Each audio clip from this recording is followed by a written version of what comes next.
Welcome aboard. It's Captain G and Eggman with Armies and Alliances Arnhem44 Operation Market Garden game debrief.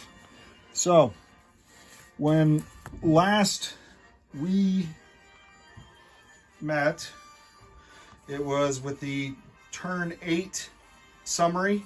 We have since completed turn 9 and the Allies turn 10. We did not even do the German turn 10. There was no point in Egg going because the Allies failed to achieve victory. So our action, if you will, in turn 9 for the Allies was to, again, try to clear this road with any units that could attack, primarily these armor mech units down here supported by artillery. We started to bring up 101st Infantry from the south, finally clearing the town of Best and moving these infantry up. The strategy that I landed on too late to make a difference was to string out Allied units, my plan, into every hex along the road to secure supply, and for my combat units to push the Germans off the road and then try to defend. Supplies can move through enemy zones of control, but they can't move through enemy units. So there were only a couple road hexes that I needed. So a couple battles that I needed to win. And then I'd be able to establish this with the American units. Doesn't matter if the Americans were in supply or out of supply, but that would allow 30th Corps. Probably some of the units I would have had to left behind, the others moving up the road through Nijmegen on towards Arnhem, but never made it that far. Up in this area in the north, the German infantry here that was playing a spoiler to the 82nd and the Polish attack was finally destroyed. We moved these 30th Corps units around in the hopes that they could get up to the edge of Arnhem.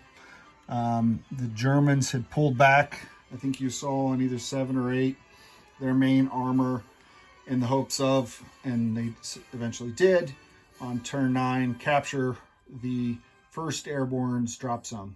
So that put all of these units out of supply.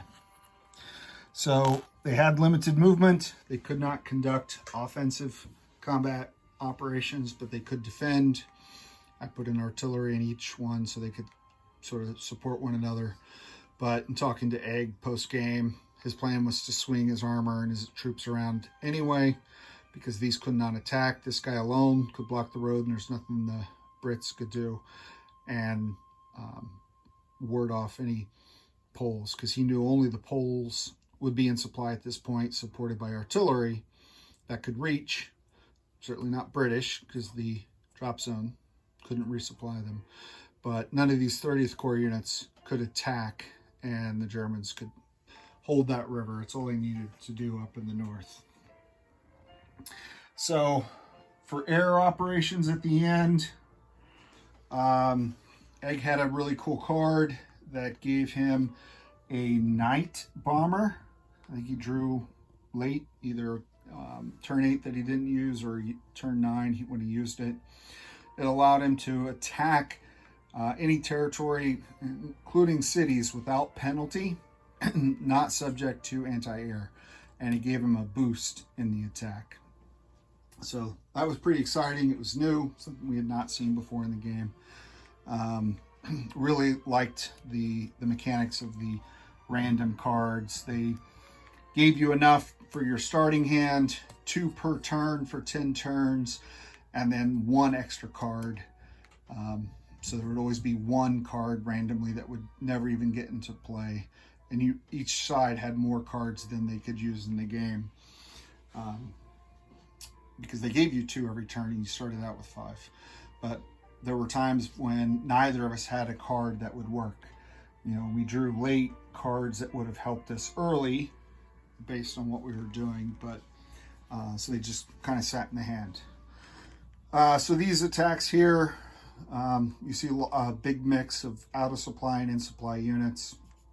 Couldn't move the Germans. Hit them. You know, you see a lot of German units without steps, but couldn't make any progress. Overall, again, I can't recommend this game enough. Egg and I really enjoyed it. It was different from what we were used to playing, which is the Axis and Allies, Global War 39, Global War 36, Global War 85 style territory, buy units, conquer more territory kind of play. You had set reinforcements that would come on the game schedule, not on your own. And you had a very specific mission. And these were small unit, battalion size pieces, not army groups. You're not waging all of World War II on your map. You're fighting basically one operation that ultimately failed. So I don't really feel bad about losing because Montgomery lost as well. And, you know, we tried. It was a lot of fun. We found the game very balanced. And, you know, again, we played it one time. We're not experts. But while the Allies had a lot more air available to them, by making both sides roll, I didn't always have, and you saw that slow decline, didn't always have all of this every turn. So I never knew what the Germans would get. The Germans got the advantage of placing their air second, so I always had to keep my bombers protected or risk them easily getting cleared from the skies. And even when I did, the combat was fun, and Germans, you know, rolled successfully sometimes. On turn 9 air, I wiped the Germans' air out and finally did some successful bombing here, but ultimately it didn't matter. The other thing that we recommend that we really enjoyed was the fog of war method, where only Egg saw his reinforcements and knew how many and when and from where. That really only works the first time you play. Certainly neither of us will forget the German units that suddenly appeared here and moved unopposed to block this supply. But even if you play it again, next time we're going to swap sides whenever we play this again. And, you know, I won't necessarily remember, although it's not hard. You know, the game sets up and tells you that 30th Corps is going to start down here and move up. But exactly when, exactly how much is to be determined. And the game does give you some flexibility on where some of those reinforcements come from for the Germans. So a lot of fun. Big thanks to my friend Flack88 for gifting this to us. Egg and I really had a good time. The game says 3 to 4 hours. We played it a lot more. It was an hour plus per turn sometimes, thinking through it, making sure we understood what we were doing. More times you play, you'll get more familiar with it. It'll move faster, most likely. But a lot of fun. Hopefully you've enjoyed following along with our game with us. Thank you for doing that. Thank you for those who commented. If you have this game, let us know what your experience is. Leave a comment. If you don't have it yet, it is available. And 2 thumbs up from Eggman and myself. So on behalf of Eggman, I'm Captain G. This wraps up and completes our game of A&A Arnhem 44. Over and out.